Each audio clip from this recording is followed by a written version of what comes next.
संबंध अभिधेय प्रयोजन टॉपिक पे छोटा सा कथा करने का प्रयास करूँगी। तो वैदिक सिद्धांतों के अनुसार आध्यात्मिक उन्नति के 3 चरण हैं: संबंध ज्ञान, अभिधेय और प्रयोजन। संबंध ज्ञान बताता है कि हमारा सदा सदा के लिए नित्य संबंध किसके साथ है और क्यों है, क्या है। अभिधेय हमारा उनके प्रति क्या कर्तव्य है, ये बतलाता है। और प्रयोजन हमारे जीवन का अंतिम लक्ष्य क्या है, ये बताता है। सबसे पहले समझते हैं संबंध ज्ञान। हर जीव का संबंध श्री कृष्ण से ही है। भगवद गीता में भगवान 15वें अध्याय में ऐसा बताते हैं: ममैवांशो जीव लोके जीवभूता सनातना मना स्थानेन्द्रियाणि प्रकृति स्थानी कर्षति। यानी इस भौतिक संसार में सभी जीवात्माएं मेरे नित्य अंश हैं, किंतु भौतिक प्रकृति से बंधे हुए वे मन सहित 6 इंद्रियों से संघर्ष कर रहे हैं। भगवद गीता के 10वें अध्याय में 8वें श्लोक में भगवान बताते हैं: अहम सर्वस्य प्रभवो मतः सर्वं प्रवर्तते इति मत्वा भजन्ते मां बुधा समन्विताः। मैं ही समस्त सृष्टि का मूल हूँ, सब कुछ मुझसे उत्पन्न हुआ है। जो बुद्धिमान लोग हैं वे बड़ी श्रद्धा और भक्ति से मेरी पूजा करते हैं। संबंध ज्ञान का अर्थ है कि भगवान के साथ अपना मूल संबंध स्थापित करना। जीवे स्वरूप है नित्य कृष्णदास कृष्णे तथास्थ शक्ति भेद वेद प्रकाश। ये हम चैतन्य चरितामृत के मध्य खंड में सुनते हैं। जीव का स्वाभाविक स्थिति यही है कि वह श्री कृष्ण का नित्य सेवक बन सके, क्योंकि श्री कृष्ण की ही हम सब सीमांत शक्ति हैं। इसलिए जीव का श्री कृष्ण की सेवा में पुनः स्थापित होना ही उसके संबंध की स्थापना है। जब हम श्रीला गुरुदेव से दीक्षा प्राप्त कर लेते हैं, श्रीला गुरुदेव से दीक्षा लेने का अर्थ है यह समझना कि हम भजन क्यों करते हैं, भजन क्या है। दीक्षा प्राप्त करना ही वास्तव में संबंध ज्ञान प्राप्त करना है।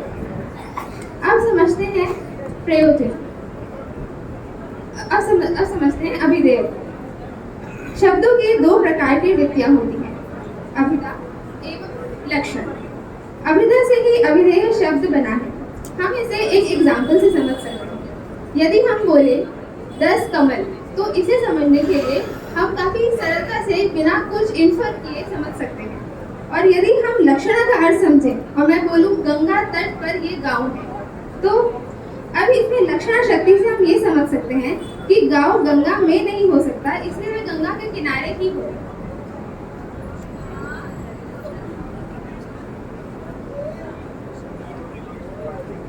हमारे शास्त्रों में अभिधा शक्ति द्वारा उपलब्ध कराया गया अर्थ ही एकमात्र स्वीकार्य अर्थ है।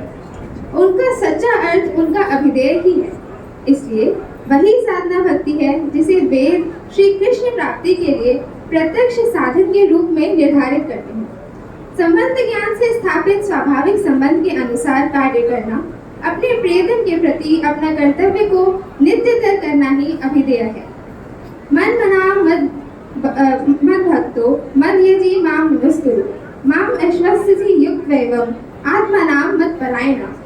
अपने मन को सदैव मेरे चिंतन में लगाओ, मेरे भक्त बनो, मुझे प्रणाम कर मेरी पूजा करो, मुझे पूरी तरह विलीन हो जाओ, तो तुम निश्चित ही मेरे पास आओगे। ऐसा भगवान कहते हैं। हम जो भी कार्य करते हैं वह श्री कृष्ण भगवान की सेवा, उनकी प्रसन्नता के लिए ही होना चाहिए।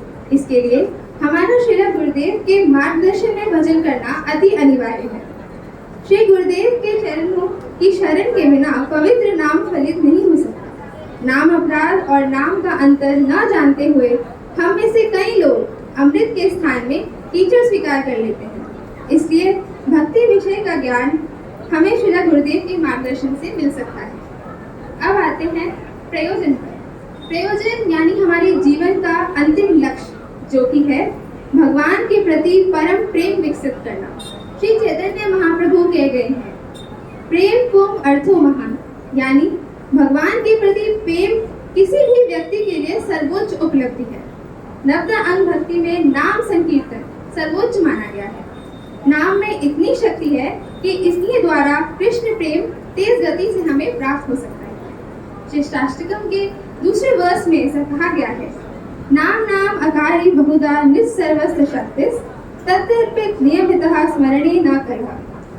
एतदृशी तव कृपा भगवान ममापि दुर्दैवम ईदृशम एहजानी नानुराग। हे प्रभु, आपका पवित्र नाम ही सभी जीवों को सभी प्रकार का कल्याण प्रदान कर सकता है। इसलिए आपके पास कृष्ण और गोविंद जैसे लाखों नाम हैं। इन नामों के लिए कोई कठोर नियम भी नहीं है। आपकी दयालुता के कारण आपने अपने पवित्र नामों के माध्यम से अपने पास आने में हमें सक्षम बनाया है। लेकिन मैं इतनी अभागी हूँ कि मुझे उसके प्रति भी कोई आकर्षण नहीं। भगवान को सेवा भाव से देखना ही सर्वोच्च योग्यता है। यह एक महाभागवत का स्तर है। यदि कोई आध्यात्मिक गुरु के आदेश के तहत नियमित सिद्धांतों का पालन करता है तो वह बहुत आसानी से अपने जीवन के अंतिम लक्ष्य को प्राप्त कर लेता है।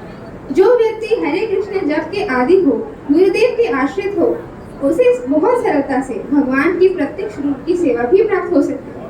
तो अंत में सारांश रूप में हम संबंध, अभिधेय और प्रयोजन को एक एक श्लोक से समझ सकते हैं। संबंध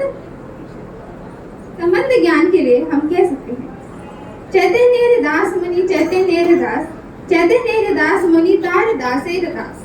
यानी मैं भगवान श्री चैतन्य का दास हूँ, मैं भगवान श्री चैतन्य का दास हूँ, मैं उनका दास हूँ और उनके दासों का भी दास हूँ। फिर अभिधेय को हम कंक्लूड कर सकते हैं, दर्श अपराध ये हृदय न पाशे कृपा करे महाप्रभु नाम रसे।